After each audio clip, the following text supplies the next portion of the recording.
Investors, I'm sorry to deliver the bad news, but September will be very bad for your stocks.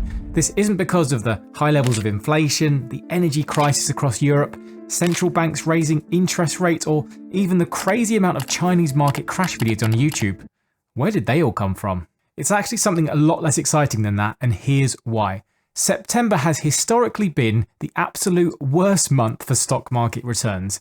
As you can see on screen, compared to any other month, September sucks. And other than February, which looks like a negative month, September is far, far worse, with an average decline of negative 0.5%. Now, this begs the question, why does this happen and what should we do as investors? If you're looking to start investing this month or about to put a lump sum into the stock market, do you just wait until next month? Well, let's work it out together and get to the bottom of this.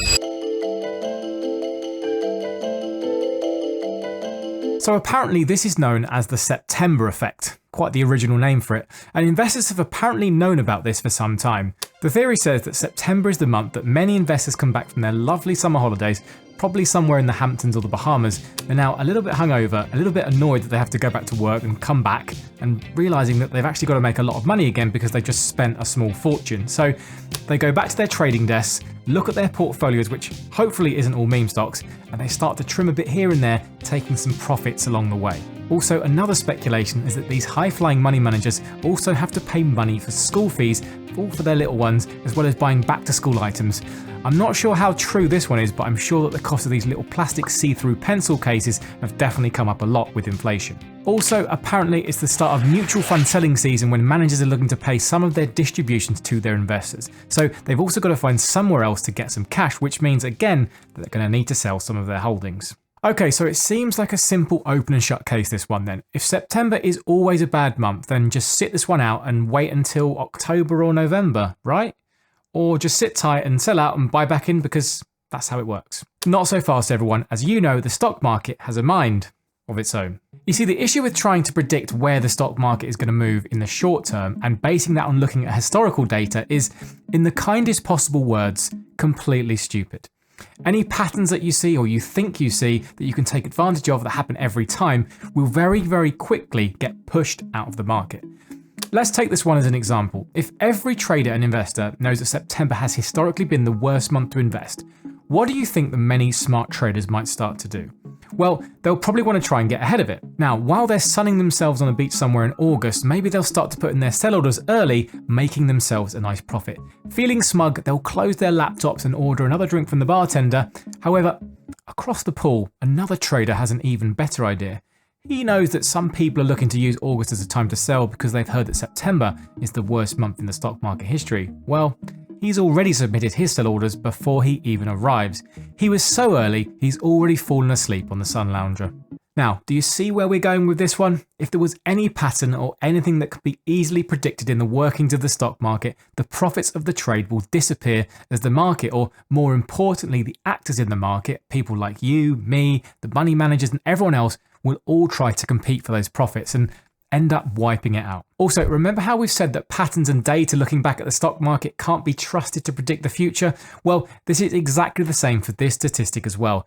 Just because September has been the worst month over the long term, on average, that doesn't mean that September has always delivered negative returns. In fact, take a look at this data on screen now from Bloomberg that shows us returns from both August and September going back 25 years. September returns are these grey bars, so every time it's above the line, it's a positive number, and every time it's below the line, it means it's a negative number, so it's been a bad month.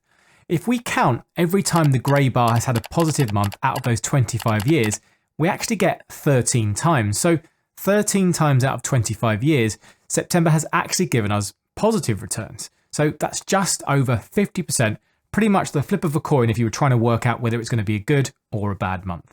Now, sure, you can't deny that some of the swings down have been a lot worse than the movements up, but then you are looking at multiple market crashes like the dot-com bubble and then the great financial crash when the whole market was having a very terrible time. I don't think traders were thinking, wow, this September is going to be really bad during 2001 and 2002, saying we'd better sell out. The lesson here then is just to be careful with your data. Just because something might have been bad on average, it doesn't mean it has to be bad every time, and correlation doesn't necessarily mean causation. To show you how silly things can get when you start to try and use data that looks like it's the cause of something happening, let me bring your attention to this pretty hilarious chart that I just found. Apparently, there's a strong correlation between the amount of films that Nicolas Cage has featured in and the amount of people that have drowned falling into a swimming pool. I mean, surely they must be linked, right? In case you're interested in more weird stuff like that, this website has loads more of these weird graphs that show all of the kinds of data that looks highly correlated. Everything from the divorce rate in the state of Maine correlating with the amount of margarine consumed, to the total revenue generated by arcades compared to the total number of computer science doctorates in the US. I think you get the point already.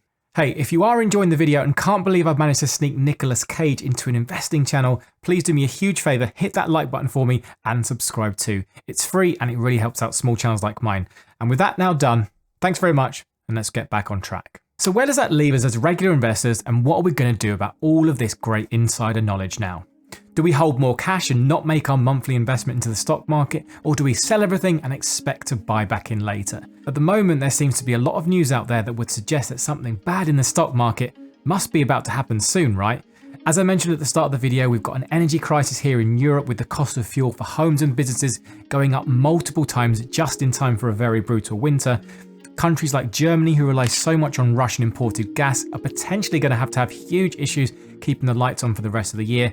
We've got China apparently about to have a massive crash, which according to YouTubers is going to take 25 or 29 days, which was 2 weeks ago now. So quick maths tell me that we've got another couple of weeks just to get ready for that.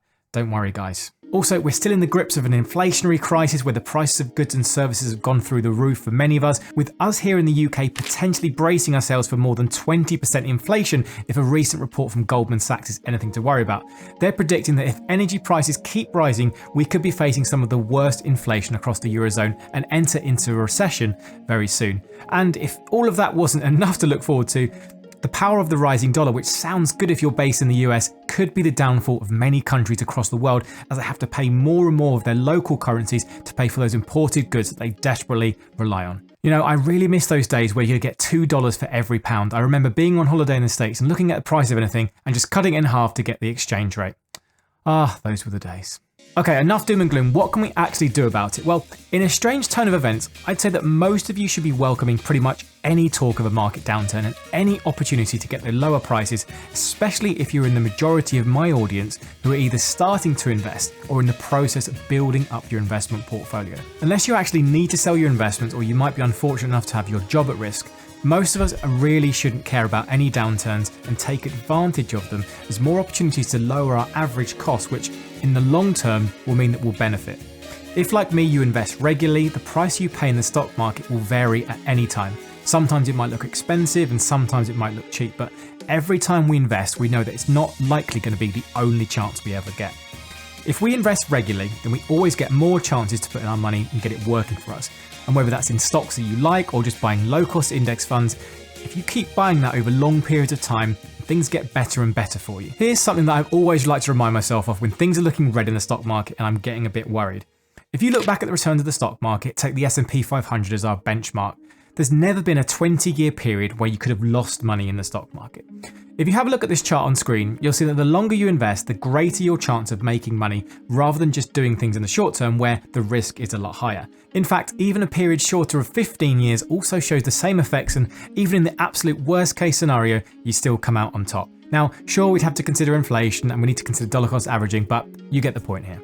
So, sell everything in September and buy back in the next month, or hold out and wait for everything to blow over? No thanks, I'll stick with the plan, ignore the short-term noise and keep my investment plan intact. As much as all the doom and gloom makes for some great YouTube videos and some very red and thumbnails with lots of flames everywhere, zoom out a bit and think long-term and go outside and enjoy the last bit of sunshine before the summer ends. If you're looking to start investing soon and you'd like to see what investments I make, please go ahead and check out all of my latest portfolio updates where I share all of my investment accounts each month across my platforms on Vanguard, Hargreaves Lansdowne, Free Trade and many more. They're all in one easy to find playlist on my channel. Oh, and don't forget to take advantage of some free shares from popular platforms from my links in the description below to help you get started. We both benefit and it helps support the channel. Anyway, until next time, thanks for watching and as always, happy investing.